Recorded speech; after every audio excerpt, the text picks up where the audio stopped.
back to Let's Talk Family right here at CAC TV. Today we are all about back to school edition, and on set today I'm joined by Mrs. Alice Namu, and on the very far left is Pastor Joseph Kinyanjui. Karibuni tena sana to the show today. Thank you. Yeah, and we will be all about talking about the challenges the students face in school, be it primary, secondary, and even in our universities, because of course they experience a lot of challenges and encounter a lot of issues that probably they do not know how to deal with, or it weighs them down.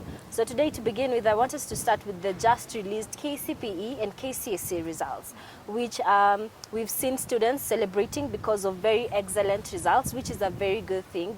Good performance is key. But now, in the just released results, 60% did not score or manage to go to university. And now this is something that the media is not talking about. For such a student right there who is viewing us at home, how do we encourage? Thanks CAC TV because of giving us this chance. And you've just thought of a topic very timely, because I guess this is the week that many children will go to school, Yeah. and even colleges will open. So I think we are right on time. And I want to say that first and foremost, I said nobody loves exams. Faith, let us be honest. Even if now you start asking me questions in a manner likely to suggest you want correct answers, I'll start sweating. Yeah.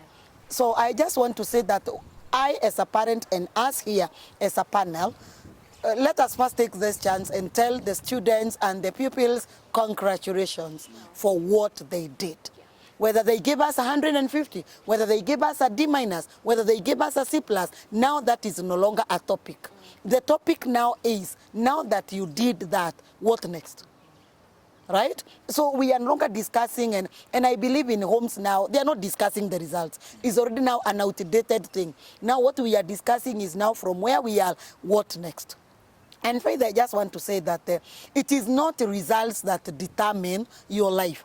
It is how you take the results and what you do with the results. Right? Because you realize that we have even people who score very well. They get A-, they do B+, if that is what people call good grades. And at the end of it all, when they go to colleges, when they go to wherever they go, they just come out with very poor morals. And somebody else gets a D-, goes to carpentry, goes to masonry, and becomes, with good morals, the person succeeds. So it's not what you get, it's what are you using with what you get, and where are you going with what you get. So we just want to tell students, those who celebrated, congratulations. Even those who thought they did not have a chance of, they did not have a reason for celebrating, they need to know that they need to celebrate, because 8 years is not short. 4 years is not short, Faith. It was not easy. This is not the only exam they have done. They did other exams and they succeeded. So they should not think they are failures. They need just now sit down, call themselves a meeting, ask for counseling. Now that I got a D+, what next? Because in Kenya, there is everything for any grade. So we just want to tell them, welcome to the new session of them coming from primary to high school, from high school to different colleges, and life will continue. Yeah. So what we are saying is, for you who is out there and maybe you're wondering, what do I do with my grade? Congratulations. Yes, first of all. yes. Yes, and that there's always something you can do, a step you can take that will make you move forward. Yes, now, this is for the student. Yes. For the parent, Pastor Kinyanjui, who feels like the child has failed because they have brought a grade that cannot maybe gain them an admission to university or to any college, what do we tell such a parent? I would say again, thank you for such a discussion that we can have. And I would also say congratulations to all the students. And now on the parents, I would say that there is more about your child than the exams and the schools you choose for them. Your child remains your child. And it is so hard to get a child and bring him or her up to the age of doing an exam than just having a candidate who did an exam and did not do so well.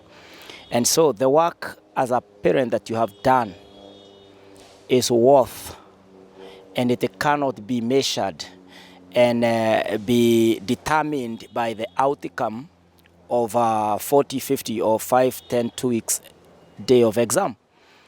And so your child remains your child. It's only that he did not do well in that particular stage of life. But there is more within a child. There are a lot of treasures within your child. It takes you, the one who is mining, your capability and understanding to make sure that you mine what is inside your child. And so as a parent, embrace your child. If you can give the school another chance for your child, encourage your child to go back and maybe take a repeat and see whether he or she can make it the next level. If not, you must be intelligent enough to maneuver out there and look for what suits your son or your daughter. But you must make sure that your child keeps progressing and keeps their esteem high, other than judging that child and comparing. So as a parent, I also want to caution you about comparing your child with another child. You carried your child 9 months alone, you brought up that child all alone, and now you have a son who sat, or a daughter who sat for that exam. And so whatever was happening with the neighbors, let it remain with the neighbors. This is your own son, your own daughter, and they have a destiny. So encourage your children. Look for the best that can come out there. We have education experts whom you can consult, and there is so much opportunities out there. It's only that you've not sought from them. They will advise you where your son can go to. I can even give an example of myself. When I sat for my KCSE, the week that I lived with my mom mostly, and the week that I sat for my first paper, my mom died that week. And so I got so destabilized, and that reflected in my results. But I can tell you, I pulled from where I was, what I performed. I was able to pull from there. I was advised, you can bridge with a diploma and you can proceed. And so I was able to pull from there. I did my diploma, I did my BA, I did my master's degree, and now I'm pursuing the next level. And so I would encourage the parent and tell them that it is possible that your child can become that dream that you ever had, that he ever had. It takes what you shall tell your child. Encourage your child. And by the way, Faith, picking from what Reverend Kenyajui has said about it is a matter of your child. Don't take time to discuss the results of your child with anyone else, not unless you're discussing about how can you help me. I mean, when people are saying your child is a failure, you can't just be there also saying your child is a failure. So let your child also hear congratulations. And again, I just need to ask parents a very fair question. Yourself, what did you do with yourself? Because some of us, we as parents, we don't know what chemistry is, but we are here demanding we want an A from chemistry. We don't know what this is, and we just, I mean, what we just need to say is we have different brains, we are very different in even genetically in makeup, so take up what your child can do as per the child. Yes. Yeah. Even as we are talking about children and parents and the transition from secondary school to college or university. Now this is a very tricky period because now students want to feel freedom. I am far away from home. I am now a big person. I can make decisions for myself. Yeah. And sadly, this situation almost, I can say, misleads them. Because in university they encounter peer pressure, is it drug abuse or situations like that. So how can parents ensure that the relationship is a close-knit relationship with their children in that they can guide them without the children feeling like their freedom is taken away from them? Faith, to be honest, and we must say this because it has to be said anyway, actually sometimes it's not even our children with a problem. It's us, the parents, who have a problem. Because you realize you've taken your son or your daughter to the university, and you just want to imagine that being in the university, that's a very high level, and you and your child are two parallel lines. There's one thing I always tell parents. You are the one paying school fees in that university. As much as this child is saying she's in her graduation, she's another graduate, she's going through her training in degree or in whatever she's doing. It is your money. that is making this child whatever that she's going to waste there out there. So what I always tell parents is ensure that in every university, every after 3 or 6 months, there is an exam that is done. Every year there are transcripts. Can you demand for a transcript? And even if it is online, many of us parents now, this is our age. The ones who have university children, it is our age. So we are learned, isn't it? So can you go to that phone? Can you ask your child, what is your password for your portal? This is your money. And therefore you need to understand that just ask, what are your results? Go to the university. There is always an exam place. There is always an exam. Ask, what is my child doing? Because I've realized there are many parents who pay school fees. On the graduation day, they get a shock of the year. The children are nowhere to be found in the graduation list. That is the failure of the parent, not the failure of the child. Make sure the child knows that it is my money that has kept you in Nairobi. It is my money that has kept you in Murang'a. It is my money that has kept you in Nyeri. So I need to know, what are you doing with my money? Until the time you start looking for your money, that is when I will not question you. You've gotten accommodation for your child. You are paying a house, a bed sitter, 7,000, 8,000, and you've never been to that house. You come to realize your son married, immediately he got to campus. Yeah. So you are feeding a son and a daughter-in-law. When a child will come is when you will know, you do not know exactly what was happening. So I just want to tell parents, can you stop thinking that when people go to the university, they are mature? No child is mature to the parent. Even if you are 40, even if you are 50, you are still a child to your parent. So we want to tell our parents, can they do a follow-up so that even these children can know? Even when I'm just sleeping like this, my mother will ask for results. Yeah. Even if you will not understand what a ne is or a ni, go and ask. You will ask them, is this good? Yeah. Is this good? They will tell you. You may not understand what a ne is, but when you are told it is good, you will know it is good. That you will understand. So let parents take initiative. Let them know it is their money. Don't just wait where unaenda unalipa tu school fees kwa bank and that is all. Please know it is your money and make better use of your money. Even as we're talking about parenting and ensuring that you follow up with what your kid is doing in school in terms of education and the activities they engage in. Most parents believe that being a day scholar, coming back home is better than allowing your child to board, because then you get to see them daily and I don't know, it helps to avoid them engaging in funny behaviors. Could this be true? Is it true that being a day scholar is better than boarding? This is in relation to secondary school and both even university. Being a parent, as Mrs. Alice has said, you must receive accountability of whatever you are investing in your son or your daughter. And so if your child is in boarding school, because we also believe, or there is a truth in that when you are in boarding school, you have enough time to study and there is more concentration, and there are things that indicate or try to assure you that there will be good performance. And so the parent is the one to emphasize and employ whatever measure that would help him or her be in contact with the child. And this means that even the parents should take contacts of the teachers and be talking with the teachers now and then. Some schools have restricted the students from accessing phones, and so they are not able to call home back and forth.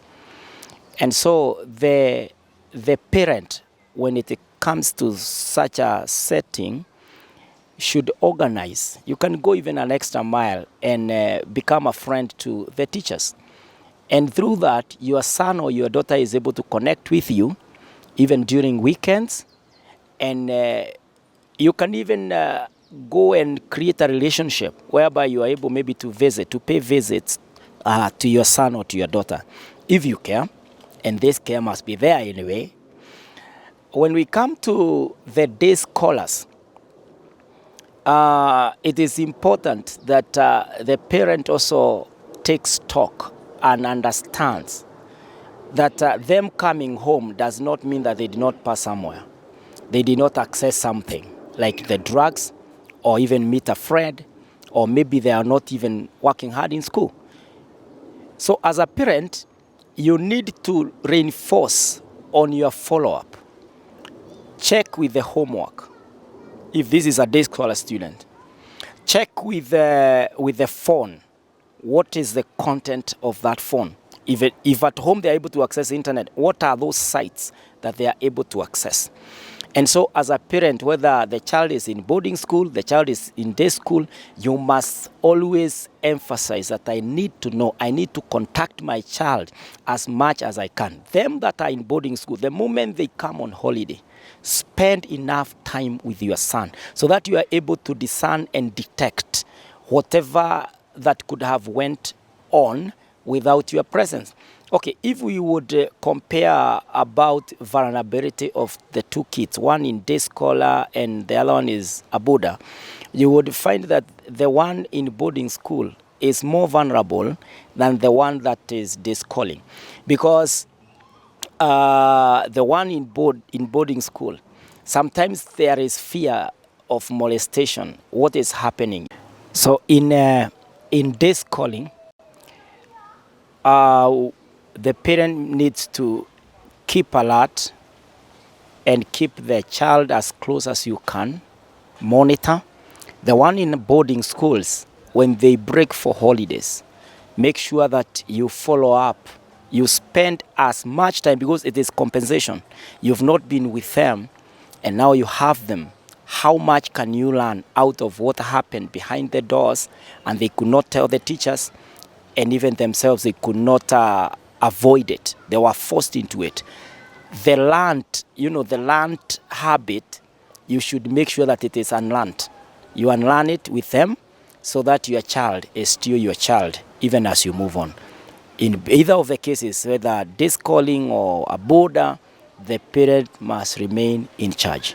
Yeah. Mrs. Alice? I will say this, Faith. When a child is in a boarding school and when a child is in a day school, relevantly, most of the times, let us be honest with the current parents now, the present parenthood, we take children, many of us, not all of us, we take children to boarding schools because we want to lessen our responsibilities. We don't want to have a house girl. We don't want to come home early. We want to go doing side hustles after job, because the economy has really pushed us to that anyway. So we must sometimes have them in boarding schools. But I want to say somehow, besides learning, because now the problem of the child in the boarding school is that much of them things they learn from the peers, from the age mates. You see, but now at home, at least the parent has a one-on-one session. You see, teachers may not have time for one-on-one in boarding school. But I want to say that please let us not take children to boarding schools because of responsibilities. Let us take them, maybe one, because of your working schedule. You cannot be able to have your children in the house and there is nobody to take care. Or because you want to help them improve. Because many of the times you realize that a child in the boarding school has a lot of time to be in books than a child in the day school. So I want to say that as much as parents would wish that their children are there, and they want to see them, let them also understand there are other advantages of being in a boarding school. So it's important to weigh that will my child fit in a boarding school, or my child will fit in a day school. For example, there are children who loves TV. Generally, yani yeye ni TV, nothing, akifanya homework. You see? Yeah. That child, seriously not, unless you try to get a way of getting that child out of that house, and you are not in that house throughout, that child will not do this. So I just want to say that weigh your child, know the ability of your child, and also test what is your availability also. That will help you to understand whether it's a day school or it's a boarding school. But all in all, for us who are not very much privileged to have a lot of money, then I would opt for high school, that is for secondary school, just opt for the day school and all will be well. Because the exam that will be done in boarding, it is the same exam in the day. So don't pressure yourself looking for a boarding school, and the pocket is not friendly. Yeah. Let's take a very short break right here. Let's Talk Family. We'll be right back. Don't go too far.